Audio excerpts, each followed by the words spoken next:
Gulbarga district administration से एक सवाल पूछना चाहता हूं। Why this Kolaveri?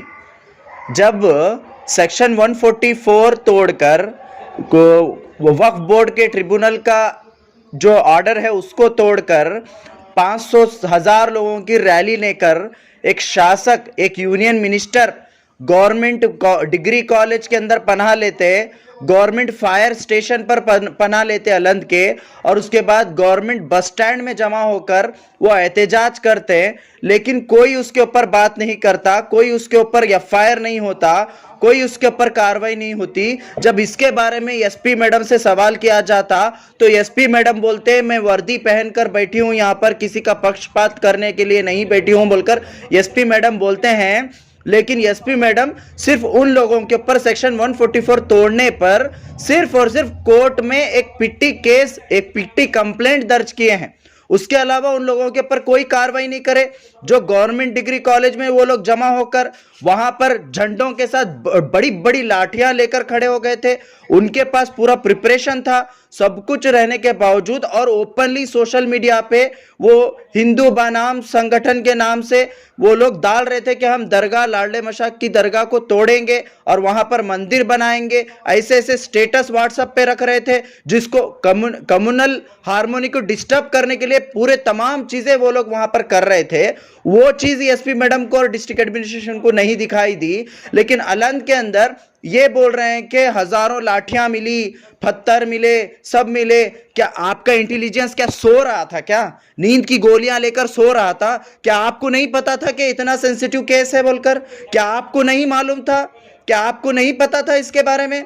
फिर भी आप लोग क्यों काम नहीं करे? जब आपको लकड़ियां वहां पर मौजूद थी बोलकर मालूम हुआ, जब आप वहां पर आपको मालूम पड़ा कि वहां पर पत्थर रखे गए हैं मारने के लिए, तो आप क्यों सीज नहीं करे वक्त से पहले? जब आप बोल रहे हैं कि 28 को ही बिफोर एक दिन पहले ही आपको मालूम था, आप एफआईआर भी करे थे, वो करे थे, ये करे थे, आप दो जगह दो बयानबाजी कर रहे हैं। आप एक ओहदे पर हैं, आप एक आईपीएस ऑफिसर है, आप एक आईएएस ऑफिसर है, आप लोगों को किस तरीके से बात करना चाहिए आपको खुद को नहीं मालूम? अगर जो लोग गलत किए हैं, जो लोग लाठी उठाए हैं, जो लोग पत्थर उठाए हैं, बिल्कुल उनको सजा दीजिए। आप कौन नहीं बोल रहा है आपको उनको अरेस्ट करने के लिए? कौन नहीं कह रहा है आप उनके ऊपर कार्रवाई करने के लिए? लेकिन आप लोग क्या कर रहे थे? आप लोग सो रहे थे क्या? आपकी इंटेलिजेंस सो रही थी क्या? जब लकड़ियां जमा हो रहे थे, जब पत्थर जमा हो रहे थे, ट्रैक्टर भरकर पत्थर जमा हुए बोलकर आपका क्लेम है, वो ट्रैक्टर भरकर पत्थर आपको नहीं दिखा क्या? क्या आपके आंख बंद थे क्या? तो ये सबसे बड़ा सवाल है। उसके बाद जो अलंद के अंदर ये बोल रहे हैं कि हम पीसफुली वहां पर सब कुछ मैनेज किए, ऑलरेडी पूरी चीजें तयशुदा थी, 10 लोगों को भेजने का तय था, यहां से 5, वहां से 5। जब ये सब कुछ तय था तो आप लोगों ने जनता को क्यों नहीं बताया? जब जनता को बताना चाहिए था ना आपको, आप क्यों पब्लिक को नहीं बताया? तो आप चाहते थे ही ये होना है, आप इंटेंशनली आप चाहते थे कि ऐसा हो, ऐसा लगता है मुझे। आप दरगाह कमेटी के ऊपर ढकल रहे हैं। आप बोल रहे हैं एक तरफ डीसी सर जैसे ही पूजा करके बाहर आने के बाद पब्लिक टीवी पे, टीवी चैनल्स पे, सब जगह पर बयान देते हैं कि दरगाह कमेटी पूरा कोऑपरेट करी है, इसी के वजह से हम वहां पर जाकर पूजा करने में कामयाब हो गए उन लोगों को लेकर बोलकर आप बोलते हैं। आप लोग दो बातें क्यों कर रहे हैं?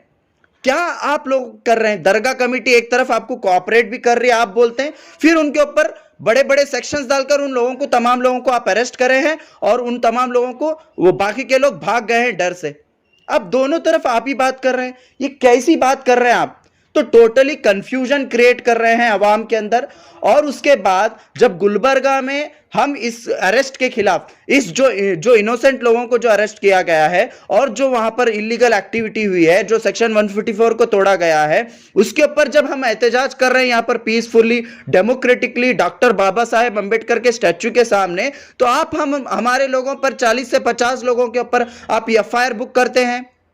शर्म आनी चाहिए पुलिस डिपार्टमेंट को, शर्म आनी चाहिए। सेक्शन 144 तोड़कर 500,000 लोगों की रैली लेकर वहां पर बस स्टैंड में जमा होते हैं, वो जब आप एफआईआर नहीं कर सकते, आप बोल रहे हैं एफआईआर हम नहीं कर सकते इसलिए हम कोर्ट में पिट्टी केस उनके ऊपर बुक करें। वो कौन सा केस है? 700 रुपए दिए तो छूट जाते वो केस के अंदर। लेकिन यहां पर जो पीसफुली, जहां पर सेक्शन 144 नहीं है, कुछ भी नहीं है, पीसफुली जमा होकर एक साइड पर खड़े होकर, कोई ट्रैफिक डिस्टर्बेंस नहीं, वहां पर खड़े होकर प्रोटेस्ट कर रहे हैं, तो उनके ऊपर एफआईआर बुक करते हैं आप। तो यहां पर क्लियरली समझ में आता है कि डिस्ट्रिक्ट एडमिनिस्ट्रेशन टोटली बायास्ड होकर काम कर रहा है। तो इसी के लिए हम सरकार से डिमांड करते हैं कि इमीडिएटली इसके ऊपर फेयर एंड क्लियर इन्वेस्टिगेशन हो। हम लोग भी फैक्ट फाइंडिंग रिपोर्ट निकालेंगे और फैक्ट फाइंडिंग के साथ में एसपी और डीसी और जितने भी यूनियन मिनिस्टर और जितने भी लोगों को कटघरे में खड़ा करेंगे। हम लोग ह्यूमन राइट्स जाएंगे और women and children welfare department को जाएंगे। आप बोल रहे बच्चे लाठी लिए, बच्चे पत्थर लिए थे, औरतें वो ली थी, क्यों वो क्या बस स्टैंड के पास आकर आपके पास आए थे? क्या आप जो प्रॉपर्टी उनकी है, जो दरगाह के पास जो प्रॉपर्टी है, उस प्रॉपर्टी को बचाने के लिए वो लोग जमा हो गए थे? वहां पर क्या हुआ? जब स्टेटस डाल रहे हैं, जब रैली निकल कर आ रहे हैं, जब सब कुछ एकदम लोगों के दरमियान में एक नफरत और एक भय का माहौल क्रिएट किया, इनको लाठी उठाने में, इनको पत्थर उठाने में प्रोवोक क्यों किए? खुद यूनियन मिनिस्टर, खुद बीजेपी के शासक, वहां के तमाम लोगों ने प्रोवोक किया। जाहिरी बात है, जो लोग अनपढ़ है, जो लोग नॉलेज नहीं रखते, वो लोग क्या करेंगे? अपने घर को बचाने के लिए कुछ ना कुछ करेंगे ना, कुछ ना कुछ करेंगे।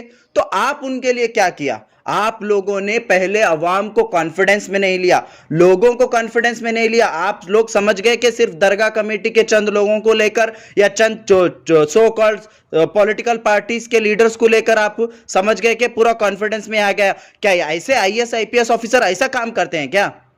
जनता को भी आपको कॉन्फिडेंस में लेना होगा। आप लोग कब से लीडर्स के ऊपर भरोसा करना शुरू कर दिए?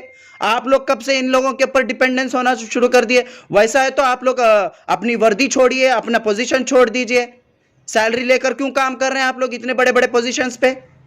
तो आप लोगों की गलती है, टोटली डिस्ट्रिक्ट एडमिनिस्ट्रेशन की गलती है इसके अंदर, पुलिस डिपार्टमेंट की गलती है इसके अंदर, और वो पॉलिटिशियन जो इसके मीटिंग्स के अंदर जो मौजूद थे, वो तमाम पॉलिटिशियंस भी इसके अंदर गुनहगार है।